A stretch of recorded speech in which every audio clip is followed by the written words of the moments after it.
Stefan, dear, where's that golden bracelet I bought when we traveled to Egypt? I don't know, Mom. You must have misplaced it again.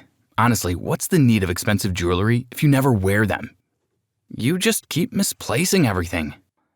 She sat in front of her enormous dressing mirror, which had gold edges, and was having her makeup done by Joan Marpierre, the most famous and most well-known makeup artist in the world.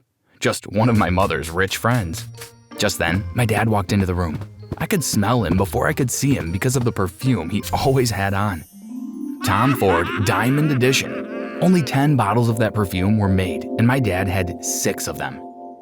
They each went for about $275,000 a bottle and were notoriously hard to get. He also had on a gray Giorgio Armani pinstripe suit, which also cost tens of thousands of dollars. My father had expensive taste, and I couldn't blame him for that. My father grew up in an extremely poor household with 5 siblings who often went for days without having anything to eat. He saw firsthand the effects of poverty and hardship and swore to do whatever it took to never be poor. From a young age, he had to work numerous hours a day, working several jobs to make ends meet. He toiled endlessly until one day he finally hit the jackpot. Fast forward many years into the future, and my father was now an extremely rich man. He was a billionaire who owned one of the biggest, if not the biggest telecommunication companies in the world. He also had several companies which made him millions of dollars a year. I was born into this life of extreme luxury, and it's all that I've ever known. A lot of people envy me and wish their family was as rich as mine. Click the link and subscribe button, and who knows, maybe you'll someday become as rich as we are. You can only find out if you try. For as long as I could remember, we had always lived in this enormous mansion on the hillside surrounded by a lot of maids, butlers, and cooks who all served me. They were at my every beck and call. My mother always told me that very few people in the world had or will ever have the kind of wealth we had, and that I was special, and I believed it too. Nobody was allowed to come close to me without my permission, and whenever I walked through the corridors in the mansion, everyone in the vicinity had to stop what they were doing until I was out of there. Despite the abundance of maids and butlers, my mom was always very particular about who interacted with me. She insisted that she was the only one who could attend to my needs. I was always treated differently in school, and I liked it. I remember when Mr. Johnson got fired because he wouldn't stop one kid from sneezing so much. I was the one who demanded his firing, and also the expulsion of the sneezing student. Who did they think they were? The day for college resumption finally arrived, and I was driven there in a limo. It was one of the most prestigious colleges in the country, and I was sure I was going to enjoy it. All right, my special boy. Take care of yourself and don't forget to call me every day, my mom said as she gave me a peck on the cheek. Mom, you know I'm not still a child, right? I replied as I got out of the limo. My dad, who was also in the car, handed me a wad of cash and bid me farewell. Good luck, son. I struggled to stuff the enormous wad of cash in my pockets as I walked to my lecture hall, and as soon as I turned a corner, I felt something smack into me and knock me over. What just happened? I said to no one in particular as I opened my eyes and struggled to regain my composure. On the floor with me was a girl. Are you blind? She asked. What? I said, are you blind? Because only a blind person would have walked into me the way you did. Maybe if you were paying attention to where you were actually going, instead of just walking around like a headless giraffe, I wouldn't now be on the floor. She screamed at me as she got up and walked away, leaving me stunned. No one had ever yelled at me before. I managed to get up and find my lecture hall, but because I was late, there was only one seat available. I sat down before I realized that sitting beside me was the same girl who had knocked me over. We gave each other cold stares as the class continued. I learned that her name was Elena, and we were both studying the same course. I also painfully learned that she was smarter than me as she had the highest GPA out of everyone in our class after the end of semester results were announced.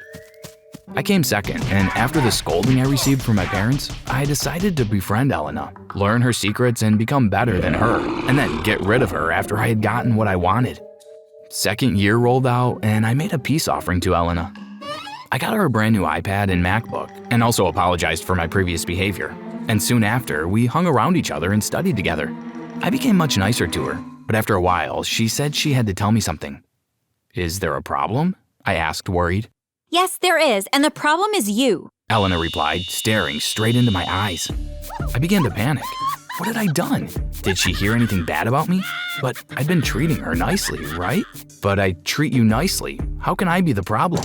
A bewildered me asked again.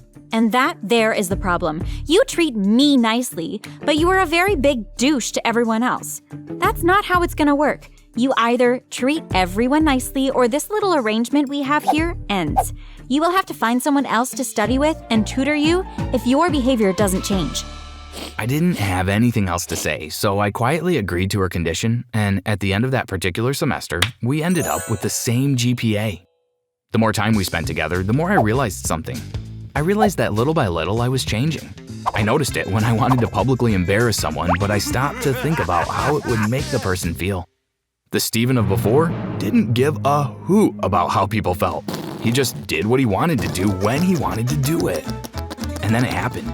By the end of my third year in college, I finally surpassed Elena. I now had the highest CGPA in class. But instead of getting rid of Elena, I resolved to keep her around and planned to ask her out. It happened when we had resumed for the fourth year.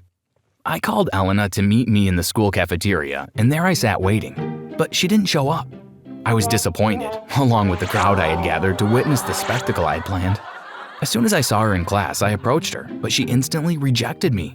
I tried numerous times, but they were all met with the same response, and it went on for the rest of the year, which made me angry.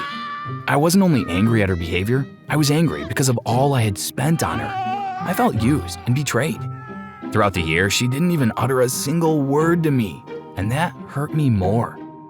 I channeled all my feelings of hurt and betrayal into my studies, and I decided that I was going to give this year my all. It was going to be the best year for me, and I studied like I'd never studied before. And it paid off handsomely. Not only did I still have the highest GPA in class, I had a perfect GPA, as I had A's in every single one of my courses that semester. Although I had achieved this feat, I still wasn't happy. I was home for the summer, and my parents were extremely excited about my results. This was what they had always wanted, and they were so overjoyed that they instantly began planning a family vacation to Greece. I was walking around the hallways of the mansion one day when I overheard some of the maids gossiping. They were whispering to each other and talking in hushed tones. I hated it when people whispered around me, as it always made me feel like they didn't want me to know about whatever secret they were talking about. I was about to walk in there to scold them for gossiping, but I stopped as I heard one of them say something that sounded like Elena. Out of curiosity, I hid behind a pillar and listened in on their conversation. They were talking about a girl who was invited to the house and was seriously warned against coming close to me. I decided to come out of hiding and confront the maids. I showed them a picture of Elena on my iPhone and asked if she was the one they were talking about. They replied in the affirmative, and my legs pounded on the exquisite wooden floors as I ran to my parents' room to confront them about it. Yes, dear, I invited her over to warn her to stay away from you. My mother replied after I confronted her. It's none of your business who I interact with, and you had no right to say that to Elena, I shouted back angrily. Well, it is my business, son. You are a special, special boy, and you should not be interacting with just anybody. I did this for you, son, to help you get to the next level. That girl was nothing but a distraction. Mom said quietly, reaching out her hand to me. As I stood there, I could feel nothing but anger coursing through my body. And in a few minutes, I was out of the mansion and driving to Elena's place with my suitcase packed. I met her mom at the door and I broke down in tears as I told her about everything. She felt bad for me and invited me in. She even called down Elena and explained to her what had happened. Her mom soon left us alone, and all I could do was stare at Elena with tears still pouring down my face. After a few minutes of silence, Elena shifted her chair, stood up, and walked towards the kitchen counter, returning with a wipe. I understand, she said as she dried my eyes with the wipe. I'm sorry for how I treated you all throughout this year. You didn't deserve it, and I should have given you a chance to explain, she continued while looking into my eyes. I don't blame you. I know how it must have hurt you. You probably thought that I was the one who put them up to it. That's what I thought. I thought you were just a coward hiding behind your parents to get rid of me, but I know better now, she said, beginning with a smile. We made up and I drove back home that night. My mom was worried about me as she had called me numerous times, but I refused to pick up. She ran out of the door as soon as she saw my car pull into the driveway. I'm sorry, dear. I thought it was what was best for you. You don't always know what's best for me, Mom. "You've got to stop interfering in my life. It's my life, not yours," I replied. We had a long talk which lasted several hours, and my mom apologized at the end of it. She also promised to not interfere with my life anymore. I and Elena met up numerous times after that day, and I soon proposed to her. She said she loved me and would gladly accept my proposal on the condition that I stopped being rude, mean, and an unlikable person. I promised to work on myself to change, and I did so. And after she had seen a significant change in me, she accepted my proposal, and we got married just a few weeks later. We're currently still married, and we are enjoying every second of it. If you enjoyed this, click the like and subscribe button to enjoy more of such stories.